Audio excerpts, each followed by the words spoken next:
5ാം മാസത്തിലാണ് ഗർഭസ്ഥ ശിശുവിൻ്റെ ഹൃദയത്തിൻ്റെ പമ്പിംഗ് മോശം അവസ്ഥയിലാണെന്ന് മനസ്സിലാവുന്നത്.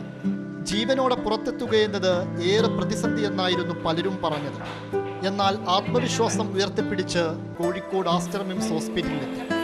അവിടെയുള്ള ഡോക്ടർമാർ ആ കുഞ്ഞു മനുഷ്യനെ ഭൂമിയിലെത്തിക്കാമെന്ന് ഉറപ്പ് നൽകി. കുഞ്ഞിൻ്റെ ഹാർട്ടിൻ്റെ പമ്പിങ് വളരെ മോശമായിരുന്നു. അതായത് കുട്ടിയെ നമുക്ക് നഷ്ടപ്പെടുമെന്ന് ഓൾമോസ്റ്റ് ഉറപ്പായ അവസ്ഥയിലാണ് നമ്മുടെ അടുത്തേക്ക് എത്തുന്നത്.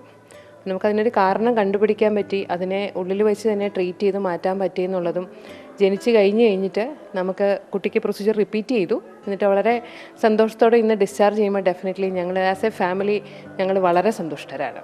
മാനന്തവാടി ഗവൺമെൻറ് ഡോക്ടർ നസീറാബാനി ഞങ്ങളോട് പറഞ്ഞു, നിങ്ങളൊരു കാര്യം ചെയ്തോളൂ, രേണു പി കുറുപ്പ് എന്ന് പറഞ്ഞൊരു ഡോക്ടറുണ്ട് വിംസിൽ, നിങ്ങളൊന്നൊരു ഫീറ്റൽ എക്കോ എടുക്കാൻ. ഞങ്ങൾ ഫീറ്റൽ എക്കോ എടുക്കാൻ വന്നതാണ്. ഇന്ന് ഞങ്ങൾ കുഞ്ഞാവനെ കൊണ്ടാണ് പോകുന്നത്.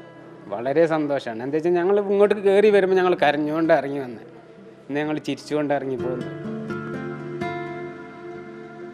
വയറിൽ വെച്ച് ബലൂണിട്ട് വാൽവ് വികസിപ്പിക്കാൻ നടത്തിയ ആദ്യ ശ്രമം പരാജയപ്പെട്ടു.